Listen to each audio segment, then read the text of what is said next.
Okay. Kita ba ako? Mm. Trust na lang. Okay. So, good evening, Miss Vance, Mr. Vance. What should I call you? Mr. Mans. Mr. Vance. Okay. So, ito yung nagawa kong presentation about our interview. This is the continuation. So, gut health and mental stress. It's a vital link in bowel regularity. Okay. Alam mo, nakapag-anatomy ka naman before, di ba? Yeah. So, may idea ka na kung ano yung normal na GI. So, it starts with the mouth. Pupunta siya sa stomach, intestine, and large intestine, then elimination. So, there's 3 types of process that food undergoes in the body. Ay, may typo pala dyan. Tapos, so, digestion, mechanical, and chemical. So, may mga mechanical, yung pag-chew mo ng food, yung pag-contract ng stomach, and some chemical, yung may mga enzyme na amylase for carbohydrates, ganun, bile acids, sa fat and proteins. So, sa absorption, nangyayari siya dito sa small intestine. Dito na-absorb yung mga nutrients na kinakain mo. And elimination sa dito, sa anus. Okay. So, this is the normal bowel movement. Generally takes 14 to 58 hours for food to move through the digestive tract, and it can be 3 times a day to 3 times a week depending on the food that you eat. So it should be soft but remains intact when flush, and light to dark brown in color, and sometimes green depende kung sa medication or sa mga kinakain mo, like mga greens na pagkain, ganun. Can be up to 4 to 8 inch long and the width of a banana, and sausage shape with a smooth or cracked surface, and it should have minimal strain and passes smoothly and mildly unpleasant but not foul odor. Okay, so these are the factors that can influence your bowel movement. Of course, what you eat. If you eat like high fiber, so mas regular yung bowel mo, and actually pwede rin daw siyang mag-cause ng diarrhea, since yung fiber parang parang mag-motivate siya na mag-push pa, ganyan. And pagka high naman sa mga saturated fat, pwede kang magkaroon ng constipation. Of course, yung fluid intake mo din. So, mas less fluid, mas matigas yung bowel mo, so mas may chance siya mag-constipate, ganyan. Physical activity can help as well kasi it will help your health. It will help your gut microbiome, yung mga bacteria mo dyan na mas maging ayos with physical activity. And of course, age, because sa age, parang as you grow older, mas nagiging slow down yung metabolism mo. And of course, there are medication, may laxatives, may pampatay, meron ding gaya ng diatabs na nag-hold naman ng poop mo para makapag-absorb siya ng more water. And of course, yung stress. Actually, well, you know what's funny? Yung sinabi mo sa akin na stress yung nagkakos nung issue mo, hindi ko alam na may ganun palang relation. Ngayon ko lang din to nalaman. So, it's a learning experience for you and me. Okay, so holding of bowel also can contribute.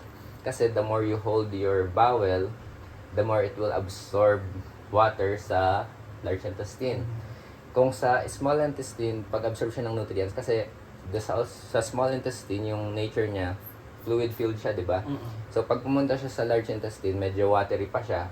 Pero as the ascending colon, tas transverse colon, descending colon, dito sa dalawa, mas nag-absorb siya ng water. So, if you hold it more, mas magiging matigas yung poop mo, mas mahirap siyang ilabas.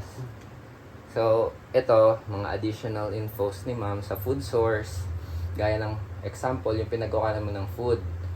For example, kung saan mo siya nabibili, kasi baka affected, or kagaya nung yung pares dyan sa tabi, di ba? Yeah. Parang nadadaanan lang siya ng mga sasakyan. So, baka yung usok ng sasakyan, pwedeng nag-add ng chemicals dun sa food, even covered siya. Kasi from time to time, binubuksan siya, di ba? So, pwede rin siyang maka-affect. Pwede rin yung hygienic preparation, like, kung saan mo ba in-store yung pagkain mo, or baka naman hindi siya sa pagkain yung issue, pwede rin sa paghugas ng pinggan, baka hindi maayos, ganon. Pwede rin siya maka-affect. Or pwede rin naman na maayos na yung pagkain mo na source, maayos din yung paghugas mo, Pero yung pagkaiwan mo ng nung mga pinaghugasan mo, baka mamaya without your presence, baka may mga gumagapang doon na kung ano-ano. So, factor din siya na pwedeng maka-affect. And of course, yung bulk, pwede din siyang maka-affect kasi the more bulk na kinakain mo, yung dami, like pwede siyang mag-motivate ng movement sa bowel mo. Di ba, napapansin mo ba pag umaga, pag uminom ka ng tubig or kumain ka ng meal, usually natatay ka bigla, di ba? Yeah. Yan. Ang tawag doon ay gastrocolic reflex. So, ang nangyayari, pag bigla kang kumain ng food, parang mapupuno yung stomach mo. Tapos parang magsisignal siya sa katawan mo na, ay, puno yung stomach natin, kailangan natin maglabas. Yeah. So, yung large intestine mo, parang magpupush siya ng poop para may space dun sa stomach mo. So, push siya. So, gastro meaning sa stomach and colic sa large intestine. So, ito, short evaluation lang. Kanting quiz lang naman to. Sagutin mo lang siya. Okay. So, ito, which of the following best defines a normal bowel movement? A. Hard and infrequent stools. B. Soft, well-formed stool pass without straining. C. Loose and watery stool pass several times a day. Or D. No bowel movement for more than a week. D. Yay! Okay, next. What role does hydration play in bowel health? So A. It prevents stool formation. B. It keeps stool soft and easy to pass. And C. It replaces the need for fiber. D. It reduces hunger. B. B? Yeah! Okay. Why is fiber important in maintaining normal bowel movement? So A. It makes the stool harder. B. It slow down digestion. C. It adds bulks and help the stool move smoothly through the intestines. And D. It eliminates the need for hydration. C. C. Yay! Okay, so ito. The importance of eating regularly or the pattern of eating. Okay, so this is a study. Di ko na isa-isahin, but generally, those who eat regularly, even sa certain groups, female, sa mga active, ganyan, less yung symptom nila para magkaroon ng irregular bowel syndrome dun sa mga kumakain na regularly. So what happens when you skip meals? Because there's more than hunger. So pwede ka magkaroon ng anxiety because your body start producing more cortisol or the stress hormones. And of course low energy kasi of course, may fewer calories ka, and also, less fuel for your brain. And actually, ako nito. Kasi kaninang umaga, di ba, hindi ako naka-breakfast, hindi ako kumain, ay ang aga-aga ng klase namin. So, I feel sluggish, tapos tulog ako sa klase. So, yeah, especially sa brain mo, like, the main source niya ng energy is coming from carbohydrates. So, yeah. Okay, so mix up hunger and fullness. So leptin, yung hormone mo na kokos ng pagkagutom, and ghrelin, yung parang sa satiety mo or yung sa satisfaction mo na busog na ganyan. So this hormone can be easily thrown off when you don't listen to them. And of course, food cravings, kasi nga bababa yung blood sugar mo, so magke-crave ka ng refined sugar. Kasi nga parang yung body mo will parang settle for less, parang ganyan. Kasi kailangan na niya ng energy, parang ganyan. And it's less favorable for attaining a healthy cardiometabolic profile. And skipping breakfast has been linked with problems in children and adolescents. And current evidence has indicated that meal timing and frequency, skipping meals, and fasting are all associated with metabolic syndrome. And of course, nutrient deficiency. Nutrition pala dapat yan. Nutrition deficiency. Siyempre, mas less yung food na kinukuha mo, mas walang source ng nutrients. And of course, irregular digestion. Kasi nga, pag wala kang kinakain, parang na-messed up mo yung rhythm nung nung digestion mo. Kasi parang may sarili din siyang utak eh. Parang gumagalaw siya ng kanya. And increased risk of eating disorders. So, in the bottom line, your body works best when it gets the nourishment it requires. This include regular feeding, needs to keep your energy levels up and your brain clear and focused. Okay, so here's what the things that we can do. So we can let's eat at consistent times. Focus on whole foods and less processed foods, sugary drinks, and unhealthy fats. Should also stay hydrated, and let's consider probiotics and prebiotics. Anong difference ng dalawa? So probiotics are the bacteria itself na nag-help sa digestion mo. And prebiotics are the things that help the probiotics grow sa stomach mo. Wait lang siya. So here's a video. Narinig mo na ba before yung parang your gut is your second brain, ganyan. Hindi pa. Kasi sige. Panood din. Kasi generally meron siyang parang mga nervous system na meron sa Gut-brain axis is a term used to describe bidirectional signaling between the brain, a large portion of our gastrointestinal tract referred to as the gut, and the microorganisms that live in our gut, also known as our gut microbiota.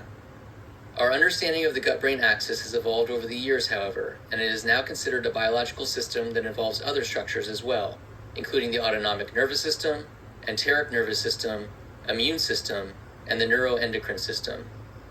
As this is a bidirectional system, it is thought to not only be a way for the brain to influence activity in the gut, but for the gut and gut microbiota to potentially affect the function of the brain.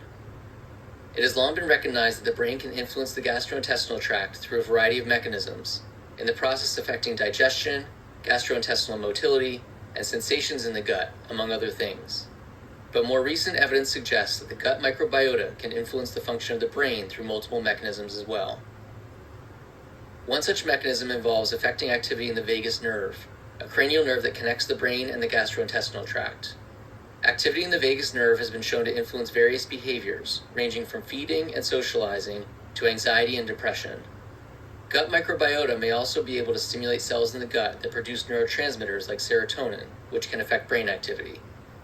The gut microbiota may also influence immune signaling and affect levels of inflammation in the gut, both of which have the potential to influence nervous system function. And metabolites produced by gut microbiota may enter the circulation of the body at levels high enough to have biological effects. These mechanisms, along with many others, have the potential to influence the brain and behavior, and may even increase the likelihood of certain behavioral, psychiatric, and neurodegenerative conditions. Okay. So, ayun nga, parang meron siyang connection. Kasi nga yung mga neurotransmitters and all that, yan, ganun. So, narinig mo na ba yung parasympathetic and sympathetic? Yeah. Yan, alam mo naman, Yeah. Erka. So, sa sympathetic response, anong response ng digestive system? Ano Ay, sorry. So, siya, parang nag-i-slow down. So, parang nalilimit pagka stress ka, ganyan. So, what should we do is to activate our parasympathetic response. So, you can make time for relaxing activities and check in within yourself if yung stress ba is worth it to stress or mas beneficial siya na wag mo muna siyang intindihin, ganyan.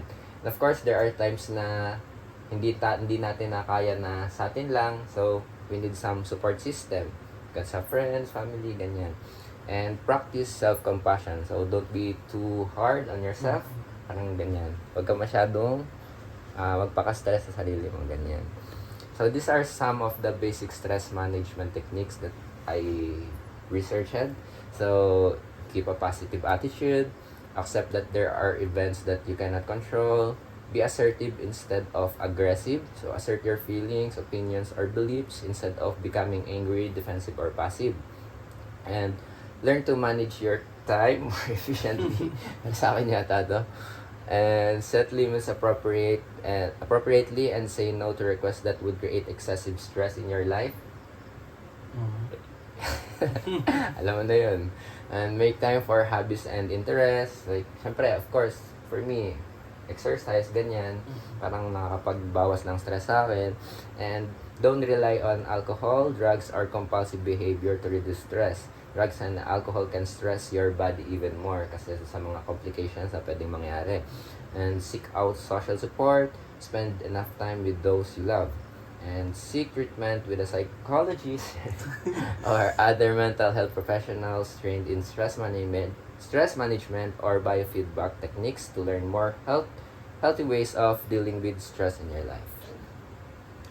And these are the other factors that might help. So not smoking, high level of vigorous activity, getting 7 to 9 hours of sleep per night, and hitting a balanced and quality diet, and moderate alcohol if you do, coffee, spicy food consumption sa bowel movement to.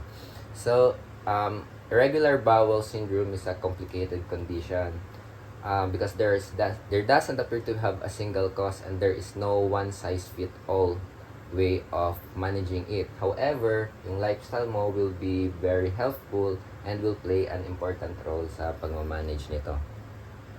So, to end this session, I ended it with a quote by Jim Rohn, which is what he said, take care of your body. It's the only place you have to live. And, of course, may Bible verse din tayo to support. And remember lang, parang guide lang siya. So, whether therefore you eat or drink or whatsoever you do, do all to the glory of God. Because if the things we do glorifies God, hindi natin mas lesson siguro or hindi natin mai-experience yung mga negative na mangyayari sa atin. So, yun lang. May questions ka ba? Wala naman. Wala naman. Understood. Okay. Thank you so much. Welcome. Hala, di na